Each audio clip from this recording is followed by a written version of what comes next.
Hello friends, कैसे हैं आप लोग? बढ़िया। यस सर, आज हम अपने केस नंबर 3 के बारे में डिस्कस करेंगे। यस सर, क्या है ये केस नंबर 3? हर केस अपने में कुछ कहता है, ये भी कुछ आपके साथ अपनी स्टोरी बताएगा, डिस्कस करेगा।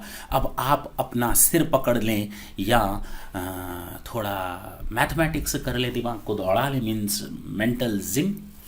क्या कहता है कि अब इस केस को मैं पहले बता दूं आपको कि है क्या कहानी। बेसिकली एक बंदा है जो कपड़ों का बिजनेस करता है,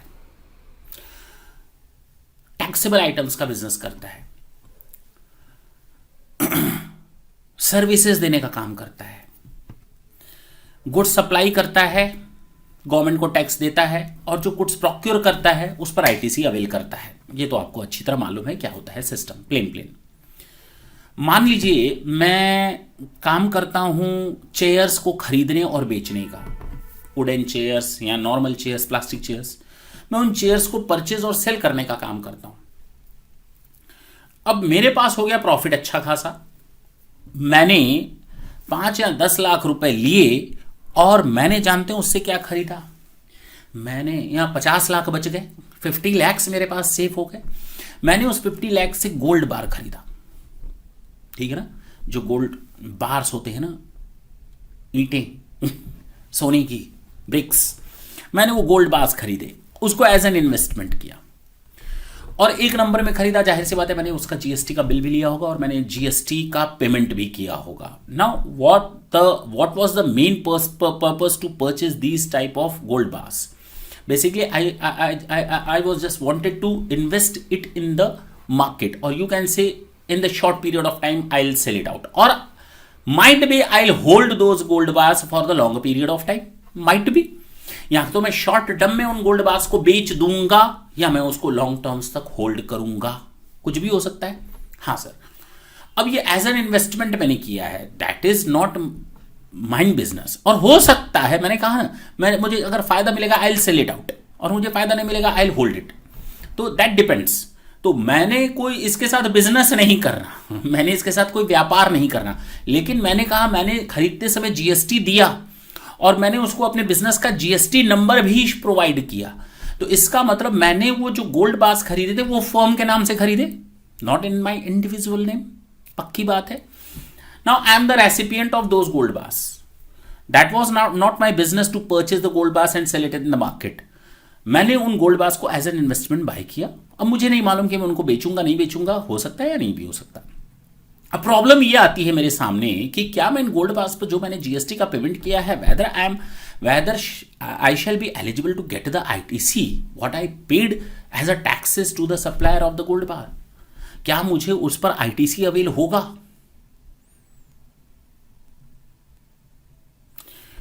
जवाब होगा कि पहले बिजनेस की डेफिनेशन देख लेते हैं, ठीक है ना?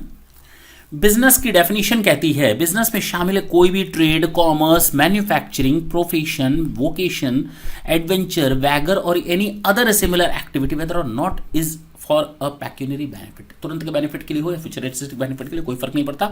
Any activity or transaction in connection with or incidental or ancillary to the clause A, इनसे रिलेटेड कोई भी activity. Any activity or transaction the nature of sub clause A whether or not there is a volume, frequency, continuity or regularity of such a transaction.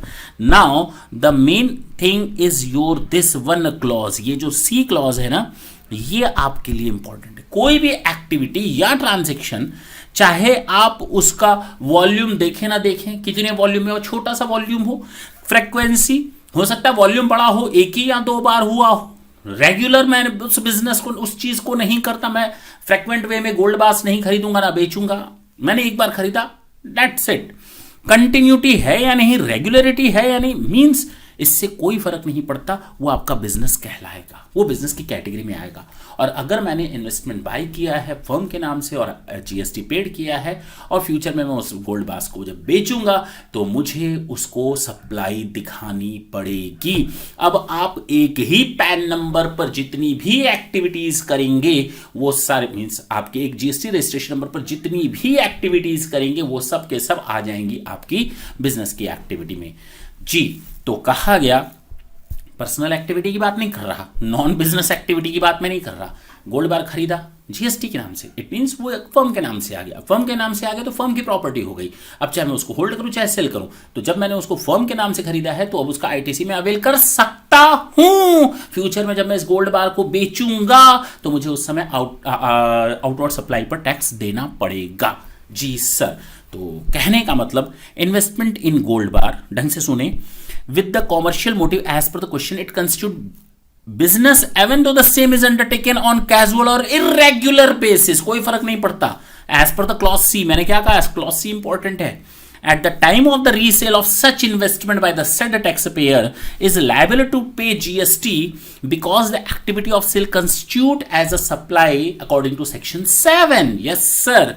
अच्छा, section 16 के हिसाब से registered person is eligible to take ITC on goods और services used in the course for furtherance of business. इन सारी चीजों को अगर ध्यान में देखें तो यस, चाहे वो लॉन्ग टर्म का इन्वेस्टमेंट मैंने किया हो चाहे शॉर्ट टर्म का इन्वेस्टमेंट किया हो, I am very much eligible, I am entitled to get the ITC on purchase of the gold bars. That's it, this is your solution. हो गया, and that was your case number 3। क्या दिक्कत है इसमें? नहीं ना, लेकिन इंटरेस्टिंग तो है ना चीजें। देखिए ना, एक ही जीएसटी नंबर पर मैं कई बिजनेस चला सकता हूं या कई डिफरेंट एक्टिविटीज कर सकता हूं। अब ये तो समझ में आ गया, मुझे हर एक बिजनेस के लिए अलग जीएसटी लेने की जरूरत नहीं है। If you just want to avail different GST number for your different business, you can do so also. आप ऐसा कर सकते हैं, कोई मना नहीं करने जा रहा कि आप अलग बिजनेस के लिए अलग जीएसटी नंबर ना लें, आप ले सकते हैं, लेकिन एक ही जीएसटी नंबर के अंतर्गत आप डिफरेंट बिजनेस कर सकते हैं, डिफरेंट एक्टिविटीज कर सकते हैं। आपको अपना केवल अकाउंट्स मेंटेन प्रॉपर तरीके से करना पड़ेगा। चलिए, आज की मुलाकात बस इतनी, कल कर लेना चाहे बात जितनी। हम अब आपसे मिलेंगे नेक्स्ट सेशन में एक इंपॉर्टेंट अपडेशन या इंपॉर्टेंट केस लॉ के साथ। तब तक के लिए tata and bye bye. Thank you, thanks a lot.